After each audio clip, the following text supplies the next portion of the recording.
Hello everybody, welcome to Everyman Prepping. And today we're going to talk about how the Brics is growing with another country wanting to join in, and how this is further going to put another nail in the coffin of the US dollar and the petrodollar. And we're going to see also how the Chinese and the Saudi Arabian relationship is growing stronger and what that's going to lead to. First, please like the video, subscribe, ring that bell, share and comment, and do all that great stuff. I appreciate everybody's time. So here we go, back on the 7th, we see that Algeria officially applies to join Brics blocks. Okay, so it's another small African nation, but we're going to see in another article why that's so important. So they just applied to join, and as you can see from this other article here about the Brics block is growing and the U.S. is left out. As a refresher really quick, Argentina and Iran in June applied to join the Brics block. And then also says here that Egypt, Saudi Arabia, and Turkey were among the countries that were also expressing interest. Now remember, I've always said this a lot, I keep going to say it, I know it's like it sound like a broken record. Turkey, not really a NATO ally. They're looking to join Brics here and, further weaken the strength of NATO, which might be a good thing, who knows. NATO doesn't seem to be doing too good right now.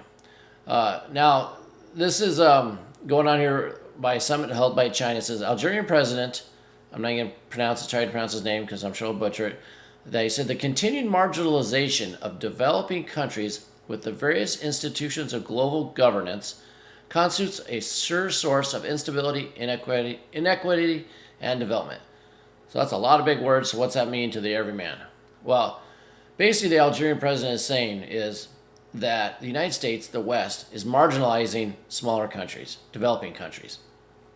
They're acting like a big bully. They're telling them what to do and when to do it. And he says it's leading to instability, inequity, and hurting their development. So these smaller countries, like Algeria, are looking to join a group of other nations that'll help them prosper and not just use them. So that's the draw to Brics to these countries. Continuing on here, it says Algeria, now this is important, Algeria is the third largest natural gas exporter to the European Union. So once again, the countries joining Brics have things. They have commodities. They have assets. Algeria has natural gas, third largest supplier to the European Union. So, the G7, the West is made up of countries, including Japan out there, of basically service nations. They don't produce a lot. They don't have a lot of commodities. The Brics nations have the oil, the minerals, the natural gas, the rare earth elements, the coal, all that stuff. They have the things that the other countries buy. So when there's a struggle, who do you think is going to win out in this battle? I'll let you think about that one.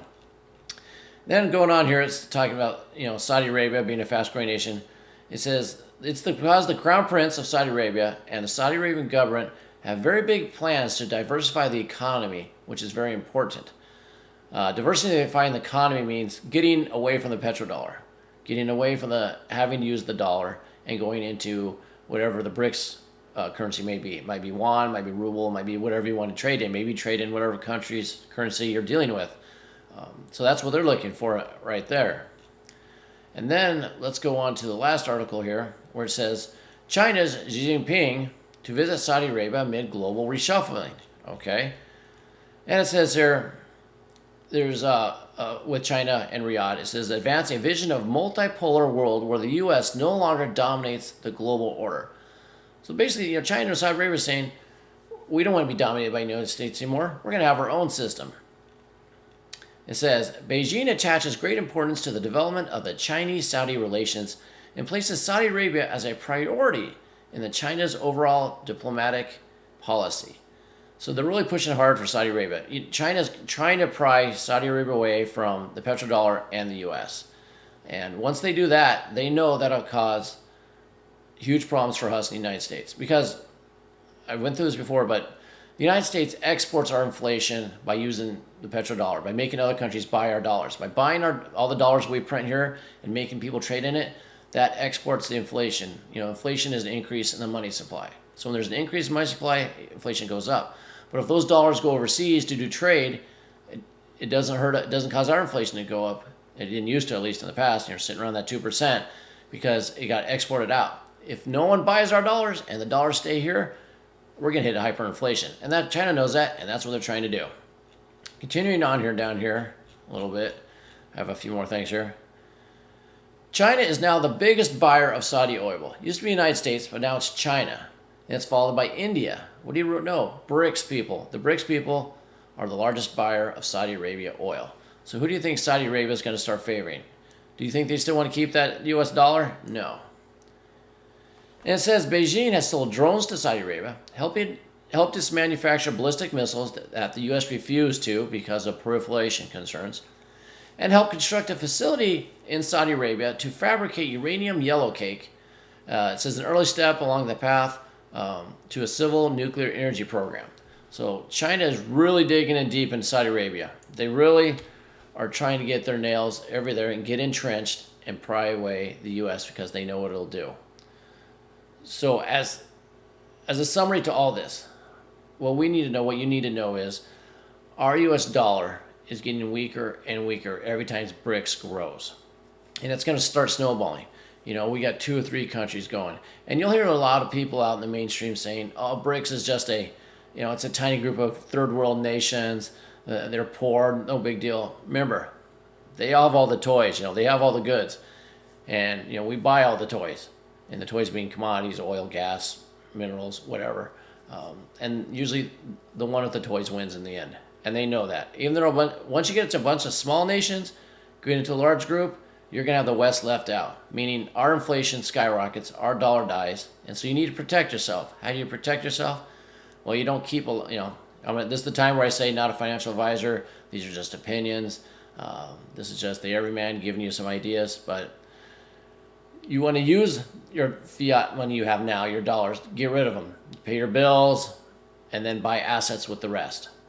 Whether that be real estate, metals, and at this point, what we're going on now, things to heat the house with, gasoline, diesel, food, medicine, water. That's the kind of stuff you want to buy. Because when the petrodollar starts dying even further and it starts going hyperinflation, those dollars you have are not going to keep up with inflation, and you're going to buy less with them. So if you're hoarding a bunch of dollars, you're just going to lose its purchasing power. You need to buy things that are going to maintain it, gold, silver, things like that, and also things you're going to use now that'll be more expensive in the future. So I just want to update you really quick on the status of economics going out there. I know a lot of people have interest in Brics and what they're doing. It's behind the scenes. Not a lot of people hear this, and a lot of your friends and family have no idea what's going on with the U.S. dollar and what's happening. They're getting into holiday mode. So talk to them, tell them, hey, as these nations gather up and join forces against the United States and the West, we're going to be behind the 8 ball. So maybe you can spread the word, help them out, see if you can wake them up. And if you can't and they won't listen, just go about doing it yourself. Protect you and your family, and we can at least try to help. Once this thing crashes, we can help try to rebuild. So, till next time, keep your ear to the ground and head on a swivel.